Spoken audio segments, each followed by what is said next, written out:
The prisoner exchange deal that set Gilad Shalit free still remains very controversial here in Israel. But before Shalit returned home, very few politicians and security experts were willing to talk about their doubts. That has all changed. Today, the head of the opposition, Tzipi Livni, said it was a bad deal, that it weakens Israel's strategic interests and strengthens Hamas. We came here to the IDC College to talk to another critic, Barak Ben-Zur. He served for over a decade in the ISA, Israel's internal security services, what's called the Shin Bet. And I began by asking him what he thought this exchange deal meant. It's not a new issue in the Israeli political and national arena. We dealt with this case and so on. Now it's a closed case from the point of view of the deal with the Hamas. And now we should look at the implications, the outcome of this deal, and how it is related to the future of the State of Israel. Do you think that this deal, though, endangers Israelis? I mean, was the price too high to get Shalit out? Well, there are a variety of aspects to this deal. On the level of Hamas and Fatah, of course, it got the Hamas stronger. It showed to the Palestinians, even to the Israeli Arabs, who is taking care of them and who can achieve from Israel those achievements that they've already implemented in this deal. It's the first time that we liberated Israeli citizens that committed murder in Israel. I mean, that is a red line that Israel crossed for the first time, letting out Israeli Arabs. It's more than a red line. It's the stability of the State of Israel. It's related to the relations between Israeli Arab and the Jewish community here. And we have to decide how we will managing those relations. Of course, not by releasing those that committed crimes as murder, as Israeli citizens, and releasing them by answering to foreign pressure. It's unbelievable. It's the first time that it was done, and it's crucial because it's affecting a lot of Israeli citizens that we are trying to coordinate with them, to integrate them in the Israeli society, trying to keep them as a part of the Israeli society, as loyal citizens. You can go to those villages and show the celebrations and what they call in front of one of the Israeli jails. Let's abduct other Israeli soldier. It's just a sign, it's just a symbol, but under those signs and symbols, it's hiding really great dangers to the stability of the Israeli society.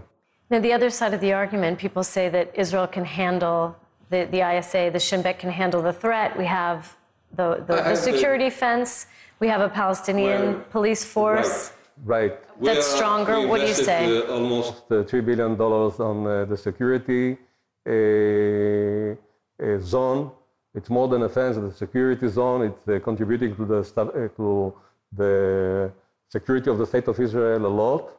There is a change on the atmosphere in the West Bank, especially in the West Bank, due to the policy of Salam Fayyad.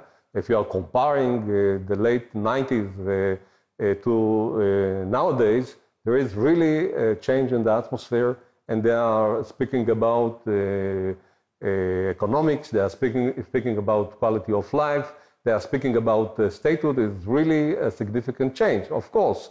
But what we have done, we gave more power to the Hamas, that is speaking vice versa, is speaking to the opposite. And we have done nothing with the Palestinians in the West Bank, with Salam Fayyad and Abu Mazen, in order to empower them and give them the opportunity to conduct negotiations with the State of Israel. And we have done, I don't think that it's the end of the game. Of course, this is an ongoing process, but I hope that the State of Israel will not forget this part of the deal. Yeah, in the triumph of bringing an Israeli soldier home, the country was very euphoric, but people forget that on some level, this really empowered the enemies of Israel, and the people that we're trying to make peace with are actually been weakened. Releasing those experts of terror, those leaders from the jail that are not just with the know-how and the ability to conduct terror activities, but they are really the level of guidance and leadership that will contribute to the revival of terrorism from the West Bank. No doubt about it.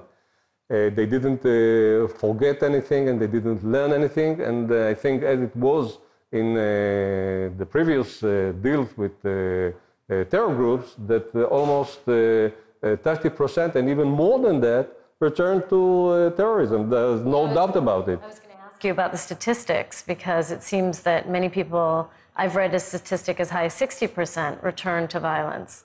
We almost had a suicide terror attack in the heart of Jerusalem, and we captured almost 24 to 26 Hamas activists from Hebron and East Jerusalem, that some of them were in squads of abducting and attacking Israeli citizens and soldiers in the West Bank in order to bring them to Sinai through the Negev and then to the Gaza Strip. It was derailed moments before it was implemented. And giving them this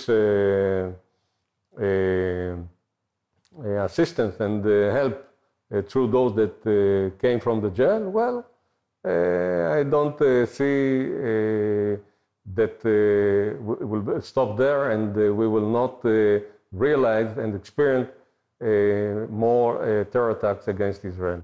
Barak Ben-Zur, I want to thank you for joining us on Jewish News One. You're most welcome. It's my pleasure.